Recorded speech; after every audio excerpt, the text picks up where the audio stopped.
Praneeth group వారి group park Spanish model triplex Vilas Dundigal Gagillapur. మరిన్ని వివరాలకి ఈ కింద నంబర్ని సంప్రదించండి.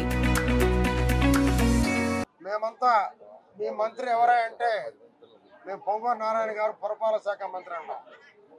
ఈరోజు పిల్లల్లో ఆయన పేరు ఒక పార్కుల మంత్రిగా పేరు పడింది. పార్కుల మంత్రిగా అంటే గతంలో ఏనాడు ఈ పిల్లలు ఆనందపడిన సందర్భం లేదు, ఆనాడు పార్కులు లేవు. అయితే ఈ పార్కు ఒక చరిత్ర ఉంది.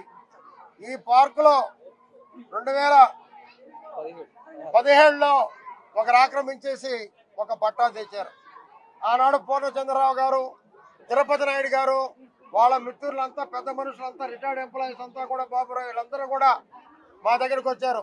నారాయణ సార్ చెప్పి మున్సిపల్ ఆఫీస్ తరఫున కోర్టులు వేయడం జరిగింది. వాళ్ళు ఒక క్యాస్ట్ అంటూ వచ్చి అందరు రావడం జరిగింది.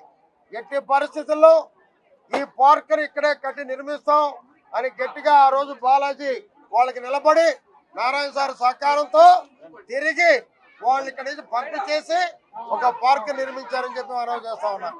ఒకటే మీకు తెలియజేసేది, రాజకీయాల్లో అపోజిషన్ ఉంటుంది, అపోజిషన్ అయిన తర్వాత అధికారం ఉంటుంది. అపోజిషన్ లో పనిచేసే వాళ్ళు, అధికారంలో పనిచేసే వాళ్ళు ఉంటారు. వాళ్ళలో బాలాజీ గారు ఒకరని చెప్పి నేను తెలియజేస్తున్నా. అదే రకంగా ఎప్పుడు కూడా రాజకీయాలు అనేది ఎన్నికల వరకే. ఎన్నికలు అయిన తర్వాత మా నారాయణ గారు అటువంటి చూడరు. అంతా అభివృద్ధి చేయాలి, అన్ని ప్రాంతాలు అభివృద్ధి చేయాలి. గతంలో ఉన్న మంత్రి ఎమ్మెల్యే అనిల్ కుమార్ యాదవ్ గారు చూస్తే ఏ రోజు కూడా ఒక పార్కు కానీ, వాటర్ ట్యాంక్ కానీ, మా సార్ చేసినటువంటి అండర్ గ్రౌండ్ డ్రైనేజ్ కానీ ఏది తాకల. ఏదో పాపం ఉన్నట్టుండి ఈరోజు ఊడిపడ్డాడు. ఏదో మా మిస్సెస్ చూస్తుంది, ఫోను చూసా, ఉన్నటువంటి రోజు స్టేట్మెంట్ ఇచ్చేసాడు. ఊరికి అమ్మ పడవ ఇంతలో గ్యాన్ నుంచి వచ్చాను ఆయన సంవత్సరం రోజుల తర్వాత అని చేశాను. రావటం కోర్టు చేసుకుంటున్నారు. వేమిరెడ్డి ప్రభాకర్ రెడ్డి గారు, ప్రభాకర్ రెడ్డి గారు దోసుకునేది ఏంటండి? ఆయన దోసుకుంటున్నారంటే ప్రజల్ని చేకొడతారు అనిల్ గారు, గుర్తుపెట్టుకోండి. అంతేగాని ఎప్పుడు కూడా ఆయనకు 10 మందికి 10 బోర్లకి 10 జిల్లాలకి ఖర్చు పెట్టేటటువంటి మహానుభావుడు ఎవరు? వేమిరెడ్డి ప్రభాకర్ రెడ్డి గారు. ఆయన విమర్శించి ఈరోజు సంవత్సరం తర్వాత దిగాడు. ఆయన ఆ ఫ్లైట్లో నుంచి ఆడ దిగాడు. ఈరోజు ఉన్నటువంటి స్టేట్మెంట్ ఇచ్చాడు. అటువంటి ఎవరు నమ్మరు, నీ మాటలు ఎవరు నమ్మే పరిస్థితులు లేరు అనిల్ గారు. ఇంకా మీరు రాజకీయాల నుంచి మీరు తప్పుకోవడం మంచిదని నేను ఎప్పుడో చెప్పా. ఇప్పుడు అది పూర్తయింది. నెల్లూరు నుంచి నేను ఎక్కడ పంపించారు? నరసరావుపేటకు పంపించారు. నరసరావుపేట నుంచి మళ్ళీ మద్రాసుకి వెళ్ళిపోయావు. ఉన్నటువంటి ఈరోజు పడ్డావు. చూస్తే నీ స్టేట్మెంట్ ఎందుకు నాయన? వద్దు, ఆపేయి. మా నారాయణ, నీకు ఆ రోజు చెప్పా, మా నారాయణ గారిని చూసి నేర్చుకోండి. కావాలంటే ఆయన దగ్గర మేము మాట్లాడతాం. ఒక నెల రోజులు ఆయన దగ్గర మీరు ట్రైనింగ్ తీసుకోండి.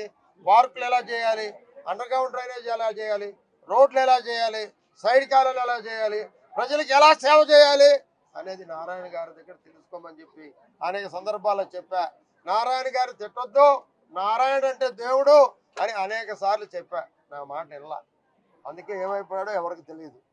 ఎప్పుడు కూడా మనం ఉన్నప్పుడు ఒక 10 పనులు చేస్తే ప్రజలు 10 కాలాల పాటు అనుకుంటారు. ఈరోజు నారాయణ గారు చూడండి, ఒక పార్టీ రహితంగా మహిళలు అందరూ వచ్చేసారు. అదే రకంగా బ్రహ్మాండంగా ఇక్కడ కార్యకర్తలు పనిచేశారు.